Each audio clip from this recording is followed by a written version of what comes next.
살면서 자식이 먼저 연락하지 않아 서운했던 경험이 있으신가요? 혹은 몇 달, 몇 년이 지나도록 아무런 소식이 없다가 필요할 때만 부모를 찾는 모습을 본 적이 있으신가요? 이런 상황에서 부모로서 어떤 태도를 가져야 할지 고민되곤 합니다. 자식과의 관계에서 느끼는 거리감은 많은 부모들에게 공통된 고민일 수 있습니다. 그러나 이 문제를 해결하기 위해 먼저 알아야 할 것은 왜 자식들이 부모에게 먼저 연락하지 않는가 하는 이유입니다. 자식들이 부모에게 먼저 연락하지 않는 이유는 여러 가지가 있습니다. 첫째, 부모를 너무 당연한 존재로 여기는 경우입니다. 어릴 때부터 부모가 늘 챙겨주고 기다려주었기 때문에 자식들은 부모가 항상 그 자리에 있을 것이라고 생각합니다. 이로 인해 자식들은 자신이 먼저 연락하지 않아도 괜찮다고 착각하게 됩니다. 둘째, 자신의 인생에 더 집중하는 경우입니다. 바쁜 일상 속에서 부모를 챙길 여유가 없다는 이유로 연락을 미루게 됩니다. 하지만 이 과정에서 자식들은 부모도 한때 바쁘고 힘들었지만 늘 자식을 우선시했다는 사실을 잊곤 합니다. 셋째, 필요할 때만 부모를 찾는 경우입니다. 평소에는 연락 한 통 없다가 돈이나 도움이 필요할 때만 부모를 찾는 패턴은 부모를 단순히 조건부 존재로 여기는 태도에서 비롯됩니다. 넷째, 부모와의 대화를 불편하게 여기는 경우입니다. 잔소리나 훈계로 인해 부담을 느껴 대화를 피하려는 경향이 생깁니다. 그러나 이러한 태도는 관계 자체를 끊는 것과 다름없습니다. 그렇다면 이런 상황에서 부모는 어떤 태도를 가져야 할까요? 가장 중요한 것은 자식을 기다리는 데에만 시간을 소비하지 않고 자신의 삶을 충실히 살아가는 것입니다. 심리학 연구에 따르면 부모가 자신의 삶을 즐기고 바쁘게 살수록 자식들은 오히려 관심을 갖고 먼저 연락할 가능성이 높아진다고 합니다. 예를 들어 한 어머니가 친구들과 여행 중이라는 소식을 SNS에 올리자 아들이 처음으로 먼저 연락을 했다는 사례도 있습니다. 이는 사람들이 가까운 존재의 소중함을 일상 속에서는 잘 느끼지 못하지만 그들의 삶이 즐겁고 활기차게 보일 때 오히려 궁금증과 관심을 갖게 된다는 심리적 원리를 보여줍니다. 부모가 자신의 삶을 즐기기 위해 할 수 있는 일은 다양합니다. 새로운 취미를 시작하거나 독서, 여행, 운동 등을 통해 개인적인 성취감을 느낄 수 있습니다. 또한 사회활동을 늘려 친구들과 만나거나 봉사활동에 참여하는 것도 좋은 방법입니다. 이런 모습은 자식들에게 자연스럽게 긍정적인 영향을 미치며 부모의 삶에 대한 관심을 유도할 수 있습니다. 또한 자식들이 먼저 연락하고 싶어지도록 만드는 또 다른 방법은 긍정적이고 편안한 대화 상대가 되는 것입니다. 사람은 감정적으로 편안한 대상에게 더 자주 다가가는 경향이 있습니다. 따라서 부모가 대화 중 잔소리나 지적보다는 긍정적인 표현과 따뜻한 태도를 보인다면 자식들은 부담 없이 연락하고 싶어질 것입니다. 예를 들어 너랑 얘기하면 기분이 좋아진다 라는 말은 자식에게 긍정적인 기억을 남길 수 있습니다. 건강한 거리 두기도 중요합니다. 심리학에서는 이를 경계 설정 이론이라고 하며 관계에서 적절한 경계를 설정해야 서로 존중받고 균형 있는 관계가 형성된다고 설명합니다. 예컨대 몇 달 동안 아무런 소식이 없다가 돈이나 도움을 요청하는 자식에게 무조건적으로 응답하기보다는 단호하게 거절할 줄 아는 태도를 가지는 것이 필요합니다. 이는 자식이 부모를 단순히 지원자로 보는 것이 아니라 존중해야 할 독립적인 인격체로 인식하도록 돕습니다. 마지막으로 긍정적 무관심을 실천하는 것이 중요합니다. 자식의 연락 여부에 연연하기보다는 자신의 삶에 집중하고 마음의 평온함을 유지하는 것이 관계의 균형을 회복하는 데 도움이 됩니다. 예를 들어 오늘 시장 갔는데 네가 좋아하는 과일이 많이 나왔더라 와 같은 가벼운 메시지를 보내면서 답장을 재촉하지 않는 태도는 부담없는 소통의 시작점이 될 수 있습니다. 부모와 자식 간의 관계에서 가장 중요한 것은 억지로 유지하려 하기보다는 자연스럽게 이어지는 것입니다. 자신의 삶을 충실히 살아가는 모습을 보여주고 긍정적인 대화 경험을 제공하며 건강한 경계를 설정한다면 자식들은 언젠가는 먼저 다가오는 순간이 올 것입니다. 부모와 자식 간의 관계는 시간이 지나면서 자연스럽게 변화합니다. 자식이 성장하고 독립하면서 부모와의 물리적, 심리적 거리가 멀어지는 것은 어쩌면 당연한 일일지도 모릅니다. 하지만 그 과정에서 부모는 자식의 연락이 줄어들거나 심지어 거의 끊기다시피 하는 상황을 마주하게 되면 서운함과 외로움을 느낄 수 있습니다. 이런 감정은 누구나 느낄 수 있는 자연스러운 것이지만 이를 어떻게 받아들이고 대처하느냐가 관계의 방향을 결정짓는 중요한 요소가 됩니다. 자식이 먼저 연락하지 않는 이유를 이해하는 것은 부모로서의 첫 번째 과제입니다. 앞서 언급했듯이 많은 경우 자식들은 부모를 너무 당연한 존재로 여깁니다. 이는 어릴 때부터 부모가 늘 곁에 있어주고 먼저 다가가며 기다려주는 역할을 해왔기 때문입니다. 이러한 경험은 자식들에게 부모는 언제나 그 자리에 있을 것이라는 무의식적인 믿음을 심어줍니다. 그래서 자식들은 바쁜 일상 속에서 부모에게 연락하지 않아도 괜찮다고 생각하게 됩니다. 또한 현대사회에서 많은 사람들이 자신의 삶에 몰두하며 살아갑니다. 직장, 학업, 인간관계 등 다양한 이유로 인해 부모와의 소통이 우선순위에서 밀려나기도 합니다. 그러나 이 과정에서 자식들은 종종 부모도 한때는 바쁘고 힘들었지만 늘 자신을 우선시했다는 사실을 간과합니다. 이는 단순히 시간 부족의 문제가 아니라 관계에 대한 인식과 태도의 문제일 수 있습니다. 더 나아가 일부 자식들은 필요할 때만 부모를 찾는 경우도 있습니다. 평소에는 아무런 연락도 없다가 금전적 도움이나 조언이 필요할 때만 부모를 찾는 태도는 부모를 조건부 존재로 여기는 사고방식에서 비롯됩니다. 이는 관계를 더욱 불균형하게 만들며 부모에게 상처를 줄 수 있습니다. 그렇다면 이런 상황에서 부모는 어떻게 해야 할까요? 먼저 자신의 삶에 집중하는 것이 중요합니다.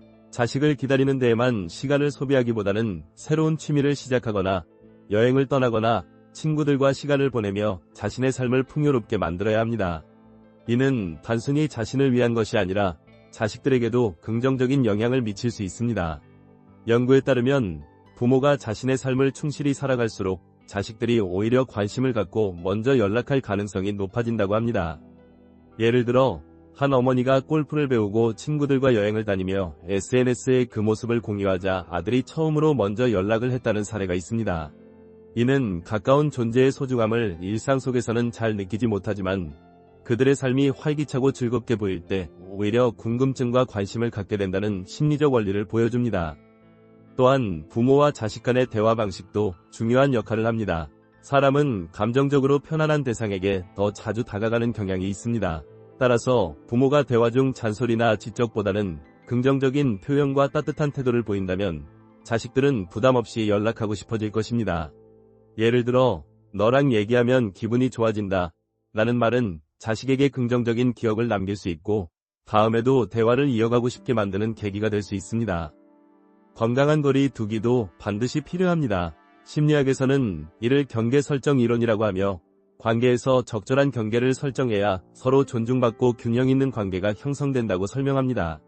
예컨대 몇 달 동안 아무런 소식이 없다가 돈이나 도움을 요청하는 자식에게 무조건적으로 응답하기보다는 단호하게 거절할 줄 아는 태도를 가지는 것이 필요합니다. 이는 자식이 부모를 단순히 지원자로 보는 것이 아니라 존중해야 할 독립적인 인격체로 인식하도록 돕습니다. 긍정적 무관심 역시 중요한 접근 방식입니다. 이는 자식의 연락 여부에 연연하기보다는 자신의 삶에 집중하고 마음의 평온함을 유지하는 것을 의미합니다. 예컨대 오늘 시장 갔는데 네가 좋아하는 과일이 많이 나왔더라 와 같은 가벼운 메시지를 보내면서 답장을 재촉하지 않는 태도는 부담없는 소통의 시작점이 될 수 있습니다. 부모와 자식 간의 관계에서 가장 중요한 것은 억지로 유지하려 하기보다는 자연스럽게 이어지는 것입니다.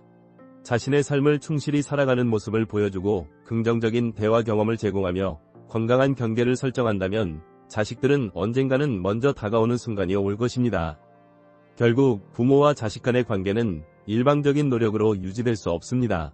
서로 존중하고 배려하며 건강한 거리를 유지하는 것이 가장 이상적인 관계를 만드는 길입니다. 부모와 자식 간의 관계에서 가장 어려운 점은 균형을 유지하는 것입니다. 부모는 자식을 사랑하고 자식은 부모를 존경하며 서로를 필요로 하지만 때로는 이 관계가 불균형해질 수 있습니다. 특히 자식이 성인이 되어 독립적인 삶을 살아가게 되면 부모와의 소통이 줄어들거나 단절되는 경우가 생길 수 있습니다. 이런 상황에서 부모는 자식을 기다리며 서운함을 느끼거나 관계를 회복하려고 노력하지만 그 과정에서 오히려 자식과의 거리감이 더 커질 수도 있습니다. 자식이 먼저 연락하지 않는 상황에서 부모가 할 수 있는 가장 중요한 일은 자신의 감정을 적절히 관리하는 것입니다. 자식의 행동에 지나치게 연연하거나 초조해하지 않고 자신의 삶에 집중하는 태도를 가지는 것이 필요합니다. 심리학에서는 이를 내적 통제력 이론이라고 합니다. 자신이 통제할 수 없는 것에 집중할수록 스트레스가 커지고 반대로 자신이 통제할 수 있는 것에 집중할수록 마음이 편안해진다는 개념입니다. 자식이 먼저 연락하지 않는 것은 부모가 통제할 수 없는 영역입니다. 따라서 이에 대해 걱정하거나 서운해하기보다는 자신의 삶에 집중하며 마음의 평온함을 유지하는 것이 중요합니다. 부모가 자신의 삶을 충실히 살아가는 모습을 보여주는 것은 자식과의 관계에도 긍정적인 영향을 미칠 수 있습니다. 예를 들어 새로운 취미를 시작하거나 여행을 다니며 자신의 삶을 풍요롭게 만드는 것은 단순히 자신을 위한 것이 아니라 자식들에게도 긍정적인 메시지를 전달할 수 있습니다. 이런 모습은 자식들에게 부모가 독립적이고 활기찬 존재라는 인식을 심어주며 자연스럽게 관심과 소통을 유도할 수 있습니다. 또한 대화 방식도 중요한 요소입니다. 부모와 자식 간의 대화는 관계의 질을 결정짓는 중요한 역할을 합니다. 대화가 잔소리나 지적으로 가득 차 있다면 자식은 부모와의 소통을 부담스럽게 느끼고 점점 멀어질 가능성이 높습니다. 반면에 대화가 긍정적이고 따뜻한 경험으로 이어진다면 자식은 부모와의 대화를 즐기고 더 자주 연락하고 싶어질 것입니다. 예를 들어 너 참 든든하다 또는 요즘 멋지게 잘 살고 있네 와 같은 인정과 격려의 말을 건네는 것은 자식에게 긍정적인 영향을 미칠 수 있습니다. 건강한 경계 설정도 필수적입니다. 부모와 자식 간의 관계에서 경계를 설정하지 않으면 한쪽이 지나치게 의존하거나 상대방에게 부담을 줄 수 있습니다. 예를 들어 몇 달 동안 아무런 연락이 없다가 갑자기 금전적 도움이나 조언을 요청하는 경우 부모는 이를 무조건적으로 받아들이기보다는 때로는 단호하게 거절할 줄 알아야 합니다. 이는 자식에게 부모를 단순한 지원자가 아니라 존중해야 할 독립적인 인격체로 인식하도록 돕습니다. 긍정적 무관심이라는 접근법도 유용합니다. 이는 자식의 연락 여부에 집착하지 않고 자신의 삶에 집중하는 태도를 말합니다. 예를 들어 오늘 날씨 참 좋네 또는 문득 생각나서 톡 보냈어 와 같은 가벼운 메시지를 보내면서 답장을 재촉하지 않는 태도는 부담없는 소통의 시작점이 될 수 있습니다. 답장이 없더라도 초조해하지 않고 기다리는 태도는 관계를 더 편안하게 만듭니다. 부모와 자식 간의 관계에서 가장 중요한 것은 억지로 유지하려 하기보다는 자연스럽게 이어지는 것입니다. 자신의 삶을 충실히 살아가는 모습을 보여주고 긍정적인 대화 경험을 제공하며 건강한 경계를 설정한다면 자식들은 언젠가는 먼저 다가오는 순간이 올 것입니다. 결국 부모와 자식 간의 관계는 상호 존중과 배려를 기반으로 해야 합니다. 한쪽이 일방적으로 노력하는 관계는 오래 지속될 수 없습니다. 서로 독립적인 존재로서 서로를 인정하고 존중하며 건강한 거리를 유지하는 것이 이 이상적인 관계를 만드는 길입니다. 부모로서 자신만의 행복을 찾고 이를 통해 자식에게 긍정적인 영향을 미치는 것은 결국 모두에게 좋은 결과를 가져올 것입니다. 이는 단순히 관계를 개선하는 것이 아니라 서로가 더 나은 삶을 살아갈 수 있도록 돕는 과정입니다.